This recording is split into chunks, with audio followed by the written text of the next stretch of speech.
Alright, excuse me guys. I just woke up from a nap and I realized how important sleep is. So I want to talk about it with you guys today because I had such a massive problem. You probably have as well, and are currently dealing with this, that's watching this, of sleep. I used to have problems staying asleep, falling asleep for various reasons. And I have been testing on myself on these methods that I learned from Andrew Huberman, who's a neuroscientist from Stanford. Highly recommend checking him out if you haven't heard from him or know who he is rather.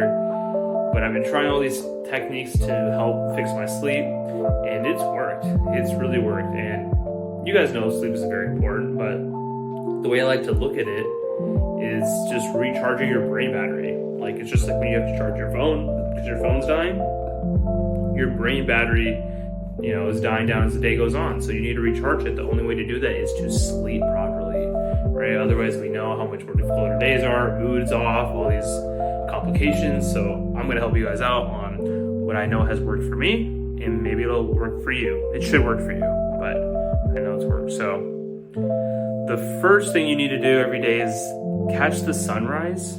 If you wake up early enough for that.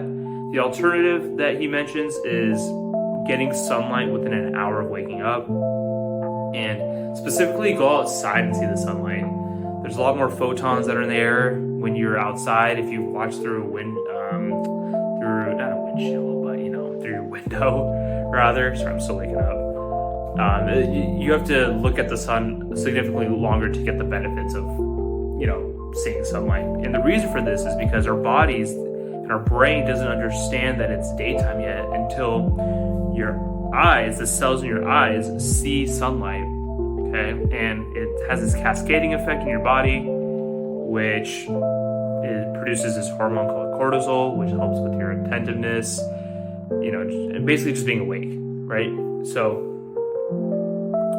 that's important, and you want to get at least 10 to 15 minutes of that. If it's a not cloudy day, right? It's clear skies. If it's a cloudier day, I believe, if I remember correctly, it's between 20 to 30 minutes. You may want to look it up yourself, but it's a longer period of time, right? So just make sure you do that. I have noticed my alertness and my brain wake up immediately after that. So I would definitely recommend you doing that to help anchor your brain to understand that the day has begun. That's basically the point of it. So you do that.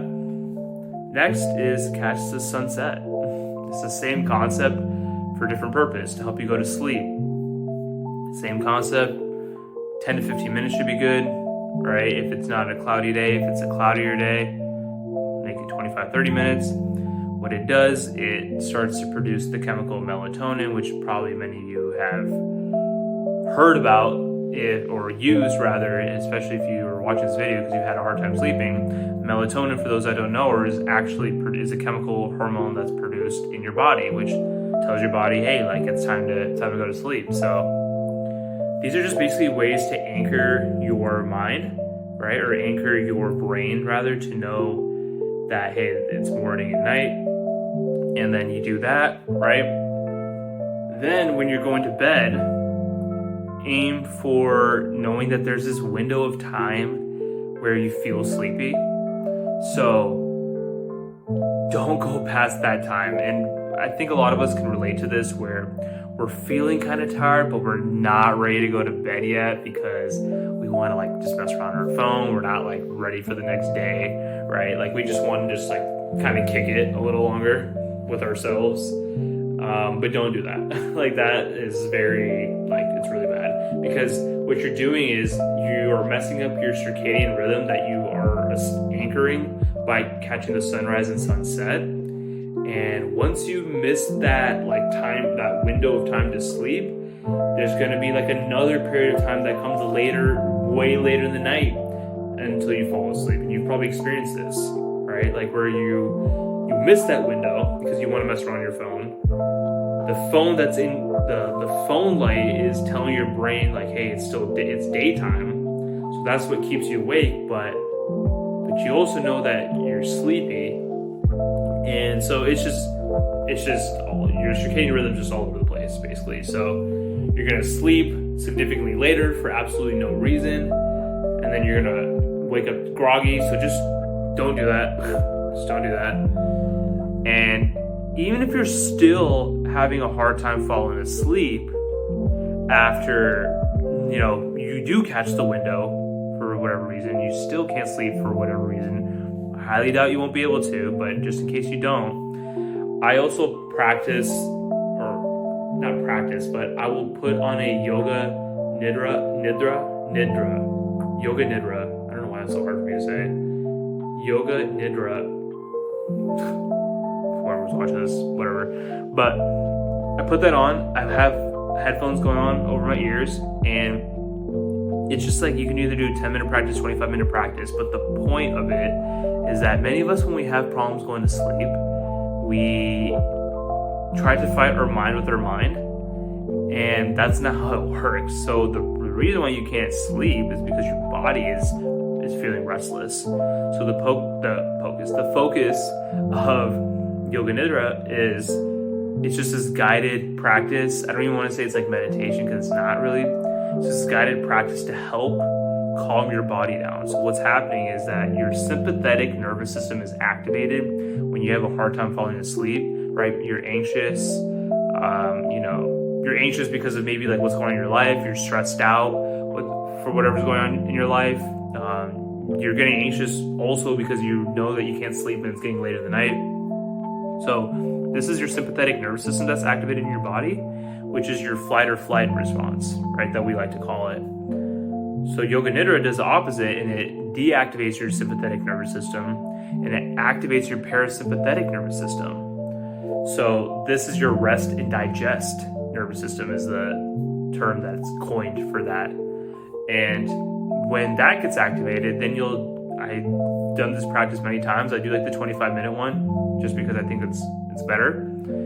I literally will fall. I can't even make it to the end of the video. Like, I've done this 7 times now, and I have not made it to the end of the video any of the times. Like, I've just fallen asleep with headphones in my ears, and I wake up when it's time to wake up. And the cool thing about this, Andrew Huberman also mentioned that it's proven that your dopamine levels are increased by 65% when you do this practice. So for those who don't understand, like, your motivation levels, your focus levels, your alertness levels, your drive is just significantly higher when you practice this.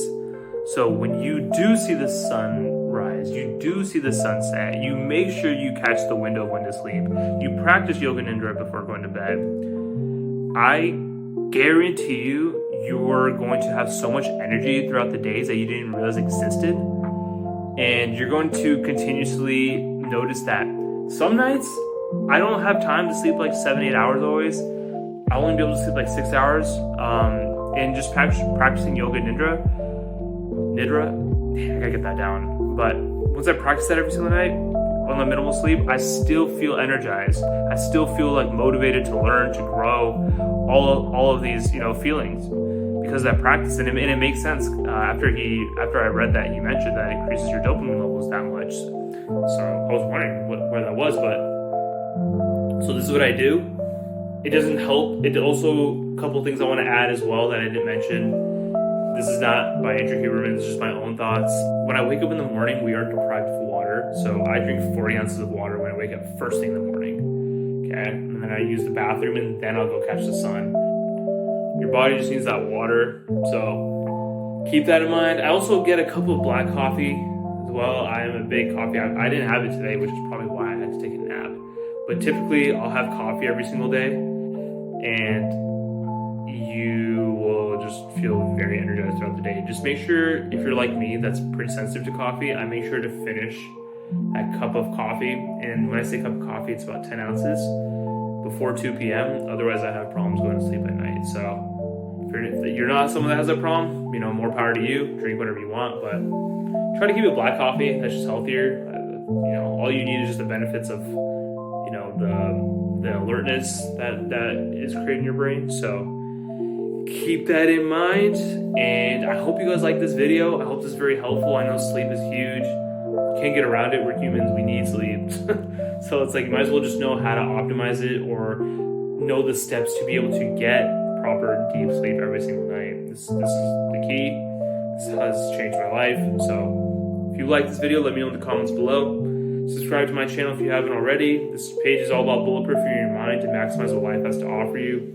So you can't really bulletproof your mind if you're not getting good sleep, because you're going to be irritated a lot easier. You're going to be just down, depressed, a lot more, not enthusiastic to learn, to work. So, right, it all aligns. So share this with a friend that has a hard time sleeping. These steps will help them out, and I will catch you on the next video.